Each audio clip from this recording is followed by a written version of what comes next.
Now, children not getting to school on time, workers late for shifts, hospital appointments missed. Blame it on the bus. Right across the country, complaints are on the increase about the standard of service, and it seems much of it's down to a nationwide shortage of drivers. Paul White is Scotland Director for Bus and Coach Sector's Trade Association, the Confederation of Passenger Transport. And he's with us now. Morning, Paul. Good morning. Tell us more then. What's the situation like in Scotland just now in regards to bus drivers? Do we have enough? No, we don't have enough. CPT, the Confederation of Passenger Transport, has been surveying our member organisations, and across the UK there is roughly a 12% shortage of bus and coach drivers.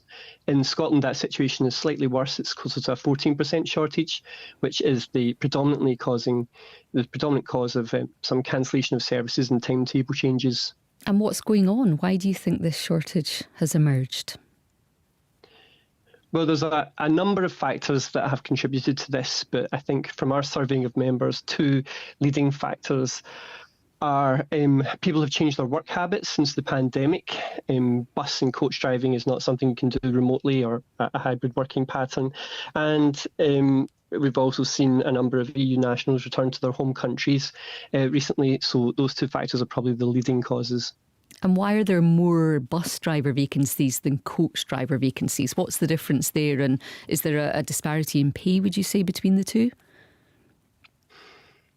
I'm not sure if it's a pay issue. Certainly operators, both bus and coach, are doing all they can to encourage people into the sector, modernising shift patterns, increasing pay, improving conditions. So I think it may just be that bus companies are maybe more sited in the urban areas where there's a larger pool of people to recruit from. And what is the consequences? Are we seeing fewer services, or is it just the fact now that companies are having to reduce what they do as they try to deal with this driver shortage? Well, yes, operators are doing all they can to provide a reliable, comprehensive network of services across Scotland, and this is certainly a barrier to that. We are engaging with government to see what can be done to turn the dial on a number of the reasons behind this.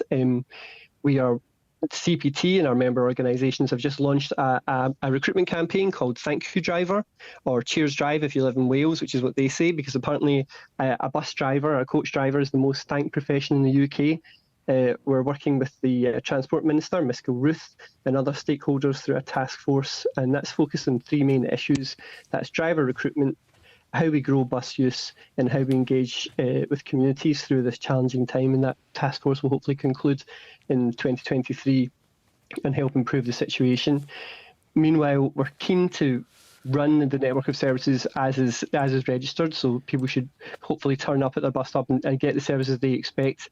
Nobody deliberately doesn't run a bus service. We want to increase patronage at this time and not encourage people to consider alternative modes. So that work's ongoing, and CPT as a trade organisation is looking to help where possible. Is it a good job, Paul? How would you sell it to somebody listening who might be thinking about a change?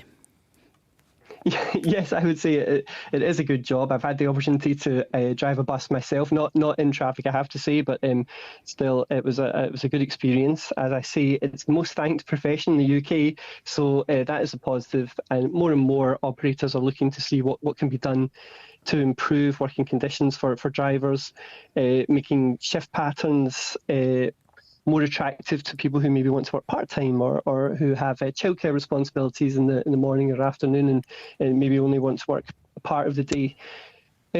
Yes, so I appreciate that this is staff shortages is affecting many sectors, but I would say that bus driving is an attractive and increasingly well-paid position and hopefully we can attract more people within it. OK, Paul, thank you. Paul White there, Scotland Director for the Bus and Coach Sector's Trade Association, the Confederation of Passenger Transport. The first bus director, Lucy, still has his bus driving licence. Oh, really? He drove me from the car park back to the front door of their depot because he likes to just keep his hand in. Oh my goodness, and that's prove amazing. he can still drive a bus. Yeah, it's important, I suppose, isn't it, as well?